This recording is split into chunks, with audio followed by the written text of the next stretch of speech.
Hey folks, I hope everyone's doing great today. I'm going to be comparing two different growing climates.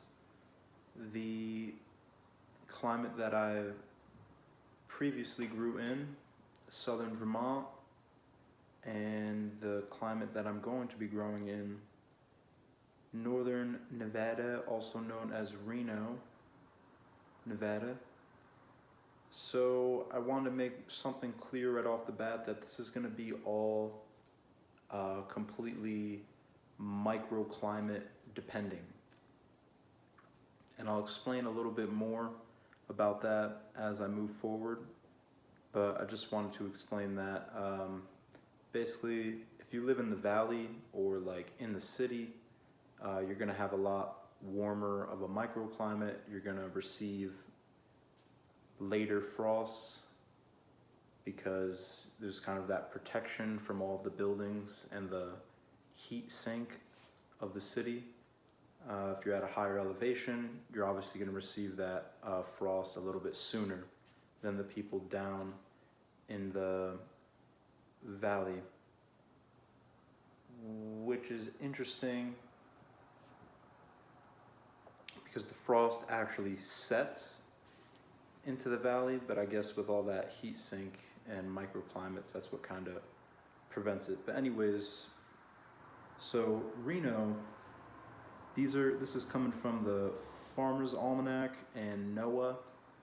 So the Reno Tahoe International Airport is at, which I literally am like 10 minutes from, so it's pretty spot on with where I'm growing. So that's at 4,409 feet elevation. Last frost estimated around April 26th, and first frost estimated around October 18th. So that leads up for 174 days of a growing season for frost-sensitive crops, and there is about 7 to 9 inches of rain per year. So not a lot of rain, but all of the moisture is received from the snowpack in the Sierras, the Sierra Nevadas, and that snowpack melts and then is kind of distributed to the rest of the rivers and the waterways and then the groundwater. So the roots can tap into that deep groundwater aquifer. With that being said though, only 7 to 9 inches of rain is crazy because we'll get into Bennington, Vermont's stats here in a second. So I said longitude in my last video. I always get those mixed up, but it's actually the latitude. So Reno, Nevada rests on the 39th parallel. So if you were to just go on like a world map and follow that line, I actually have it over there. Hang on.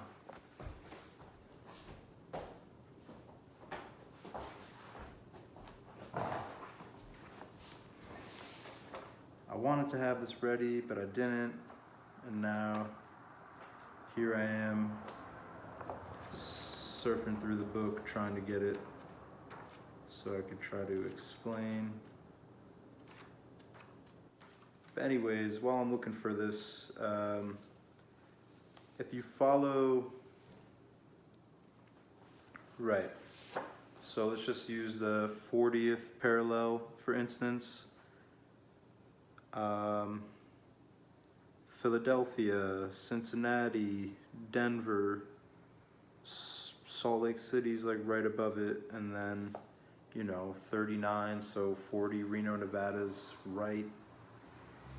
right on the line, and then you follow that all the way over Beijing's on the 40th parallel. So you could, in theory, grow similar crops to what people are growing in Beijing if you rest on the same parallel. Elliot Coleman found this out on his trips to Italy. That's how he discovered that you could grow through the wintertime in Maine with unheated greenhouses. Even though Italy didn't get as cold as Maine, he figured out that it's not about the cold temperatures so much as it is about the day length to daylight. So if you're on the same latitude line as somewhere else in the world, you guys have the same day length, which means that day length is going to determine how long you have for growing those crops. Just kind of how like there's short day onions for the south and intermediate day length onions for the middle of the country, and then there's long day onions for the people in the north. Those are all daylight dependent. It's not the right term, but we're going with it. So yeah, it's not so much about it definitely has a big play, like your microclimates, your highs and your lows temperatures, your first and last frost dates, your growing zone. But what really has the most importance is daylight. Because once everything goes below, or once the daylight goes below 10 hours, that's when plant growth just basically stops or becomes really, really slow until it goes above 10 hours of daylight again somewhere in February. So all of the Bennington stats are Bennington Morse Airport. I used to live right next to that one, so it's pretty spot on for where I used to live.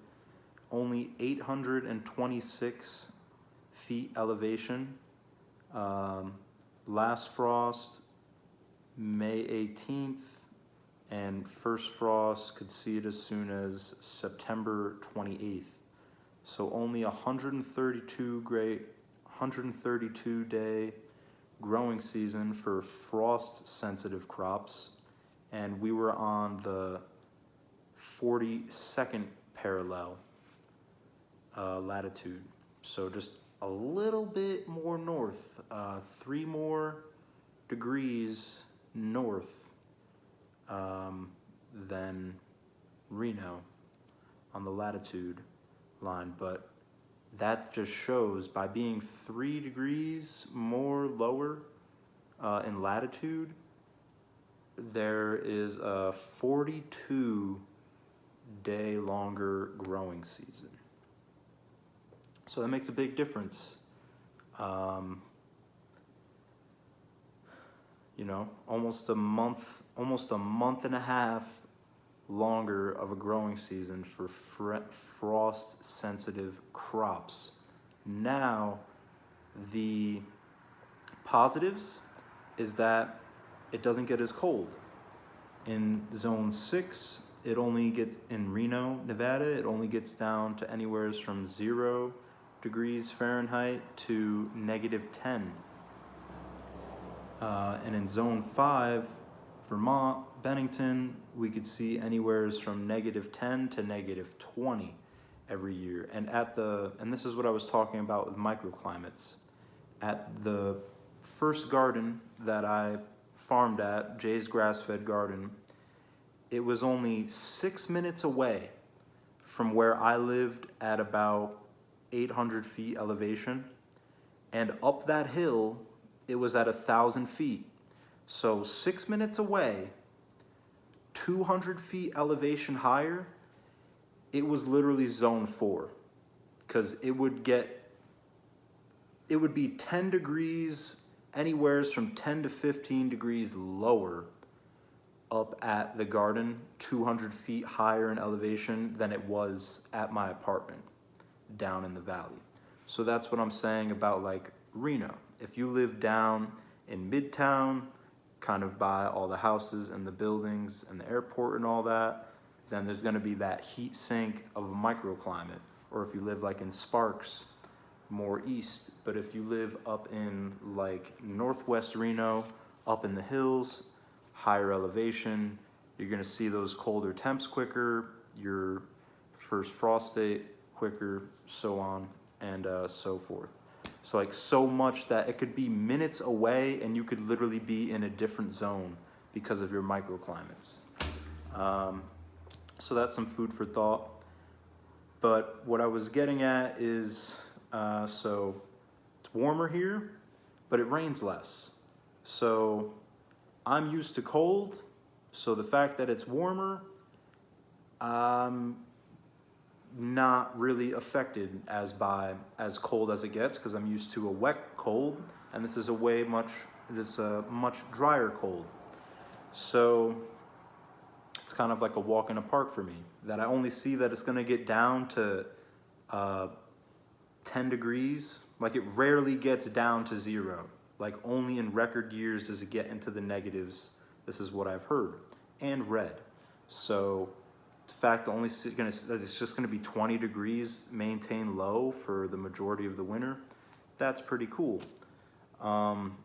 But 7 to 9 inches of rain coming from 47.6 inches of rain annually a year, and that's not including snowfall. So we would get snow and rain all winter, and then it would basically rain on and off all summer. At least that was the pattern for the past few years. We were in a drought previous years, and it wasn't like that. But once we went back into regular moisture patterns, we broke like multiple 100-year floods in just a few years. So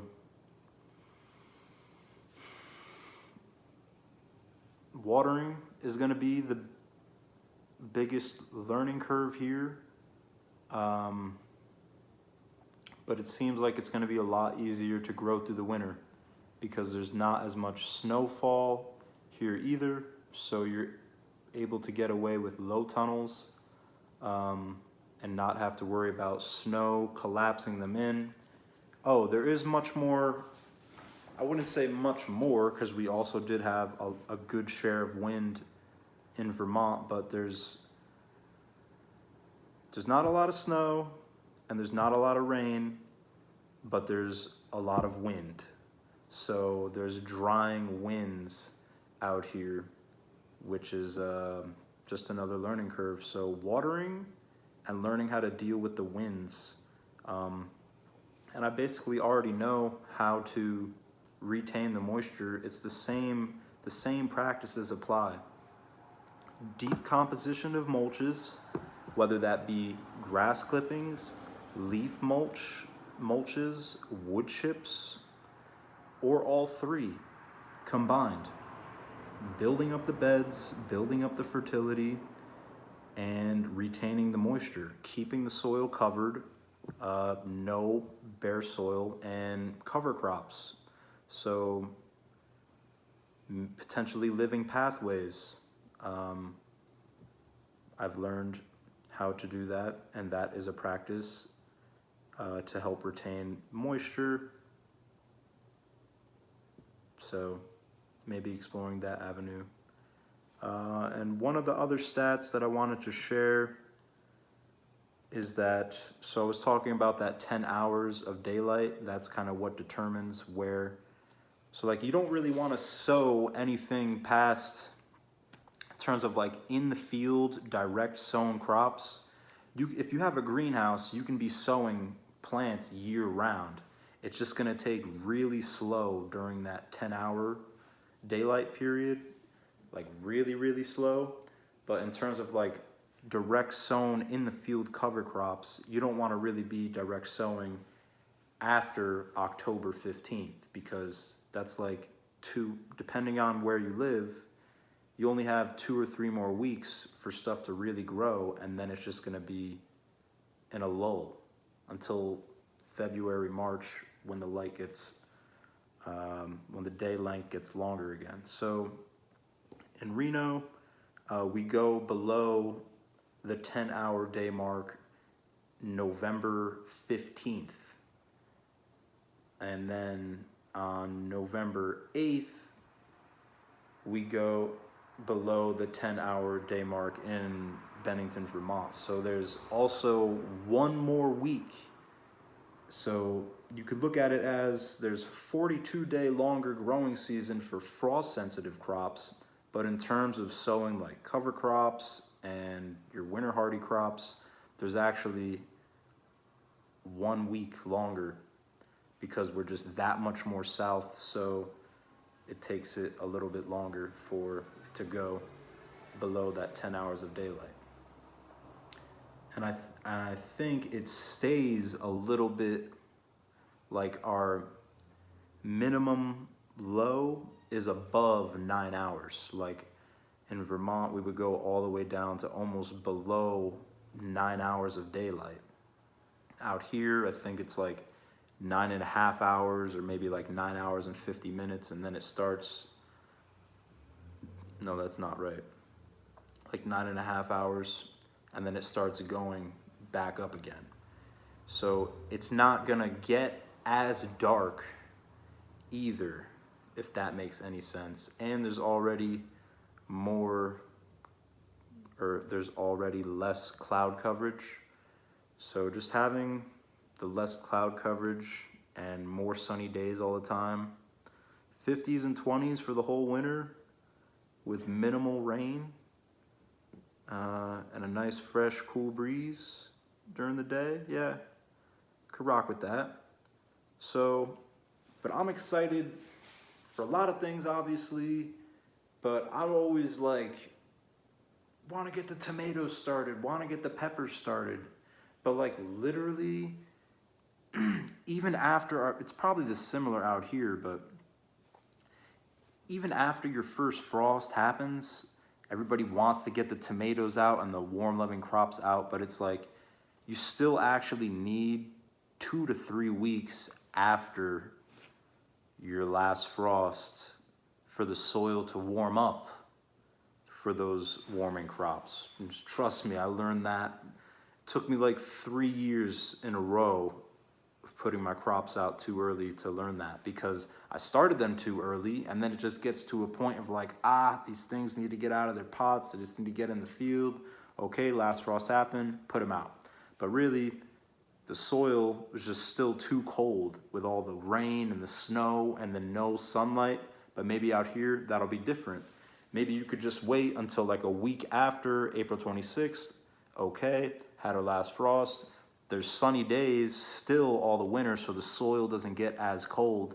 My point is, I could probably start the plants around the same time that I usually would start them, and then put them out when I usually would have planned to have put them out, and it'll actually work now because it'll be right temperatures, if that makes any sense too. So, because like what I'm saying is that, yeah, it would be supposed to be put out time. It would be supposed to be time to put out the plants, and then it would always get cold again, or So I'm sure the weather is just that unstable out here because it's unstable everywhere. But the lady that I'm doing the community garden with, she said they usually just put their plants in on April or June 1st, just to wait for, make sure there's no like sporadic last crazy frosts. And we get those in Vermont too, but in terms of like kale and Swiss chard and all those like cold weather kind of loving crops, like those can get in the ground early. Like I'm saying, you could start those in February and have them out in late March, almost the beginning of April, under row cover, and get the season going. So lots of ideas, and I just thought it might be cool to compare and contrast the growing climate that I've previously grew in to the one that I'm going to start growing in this season. Already am with the garlic. So yeah, 42-day longer growing season and a week longer on the to go under 10 hours of daylight, a lot less rain, more wind, more drying winds, higher elevation. Yeah, all cool. So, oh yeah, and Vermont is like, it was just green, luscious pastures surrounded by forest, and we're borderline subtropical because of how much humidity and moisture we get every year. And out here, it's just arid desert. I mean, you have the Tahoe National Forest, I guess, and all the other national forests with the trees up there, kind of like the subalpine vibe. But for the most part down here in the valley, it's just arid desert. So it's the one thing I miss is the trees, I will say that. But I guess that's why I gotta grow more trees. Yup. So peace, blessings, and wholeness. 21 minutes of me talking. Hope you enjoyed it. I know I did.